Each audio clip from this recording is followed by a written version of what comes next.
So this morning I met with Transport and Main Roads Minister Mark Bailey at Moggle Road for a really exciting announcement, something that if you've been watching this channel you know I've been on it for about a decade, so I'll let the Minister explain. We announced this morning I was really pleased with Chris Cox. Where's Chris? Chris right there with the camera, to announce that we're repurposing $12.5 million to go into an on-road separated Moggle Road cycleway at Chapel Hill. The community's made it very clear they don't want traffic lights at the Kenmore roundabout, so that freed up that funding, and to me that was an obvious opportunity that we should take from a state government point of view. So we'll start consultation on that soon. Cycleways are fundamental. We do it with railway lines, we do it with M1 upgrades, Gateway Arterial, Ipswich Motorway, Cairns, Southern Access Upper and Bruce Highway. We're putting in cycleways. You can see one at Springwood, it's coming in there as part of the M1 upgrade. So, you know, cycleways are not rocket science. You've got to get them right, but, you know, we're doing it from a state government point of view. And then after that I was helping the North Bug marshal the Safe Streets for All ride, which was another family ride to raise awareness and protest against Brisbane City Council's decision to cancel the North Brisbane Bikeway. Now, there was a bit of news about it during the week, or some talk about it during the council meeting. The community felt out there for community consultation and what it meant on North Brisbane Bikeway, because they had put up with stages 1 to 4 delivered by the state government where community consultation didn't matter.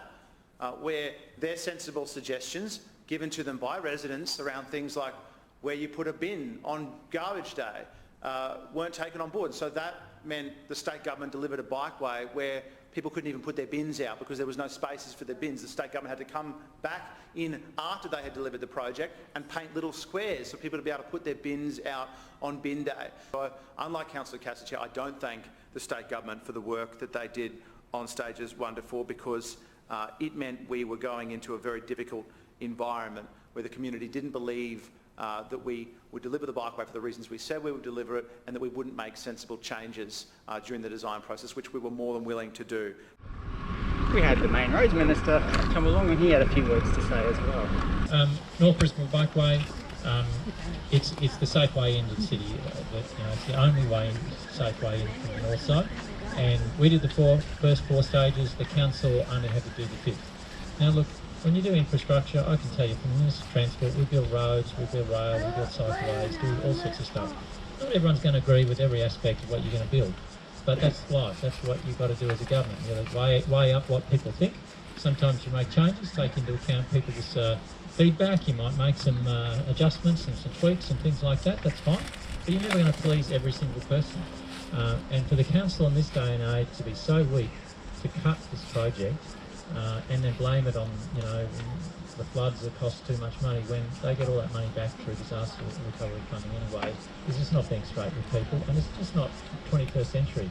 You know, I was saying to a few people this morning, I didn't get to Melbourne or Sydney for the last 2.5 years because of the pandemic, and I did this year, and I was amazed and inspired by how much cycling infrastructure they got in the last 2 years. It's awesome, and these are bigger cities, you know, with a lot more people, a lot more intense than Brisbane. And then I look at other cities, you know, London, Paris, a whole lot of mayors have been just putting in cycleways big time, and people are using them in big numbers, and Brisbane's become this sort of backwater. So I'm really happy to support you, and I'm going to let this train go by. We need those cycling for suburbs infrastructure, like the North Brisbane Stage 5, around schools, you know, and the council, they're just not interested. So I'm really happy to support you, and continue the cycling advocacy. This is where the world is going. We need to be more active. We need to cut our carbon footprint, and we need connected communities, and that's what all this is about. So that's all from me. Thank you for being here. Really inspiring to see you. Great to have chats as we go. All the best.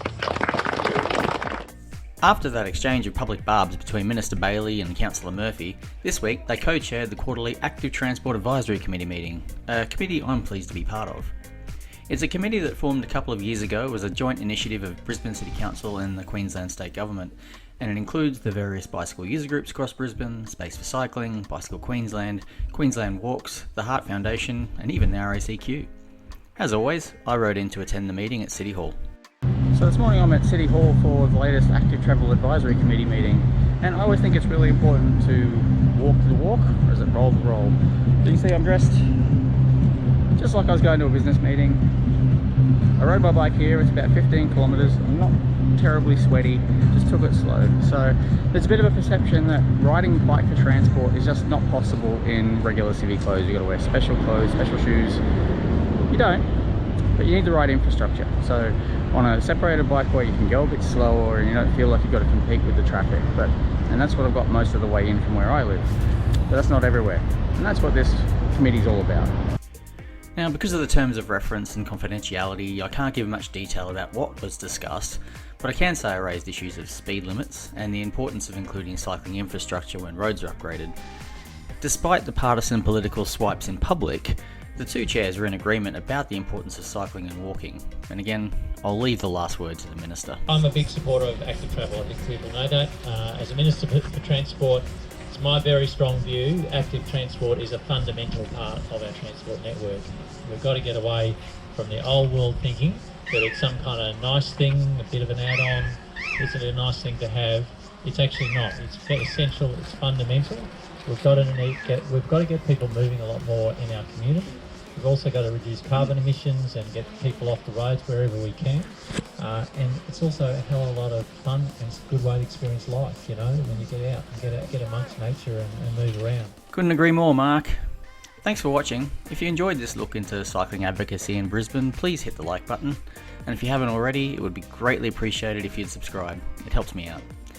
Ride safely, drive early, and I'll catch you next time.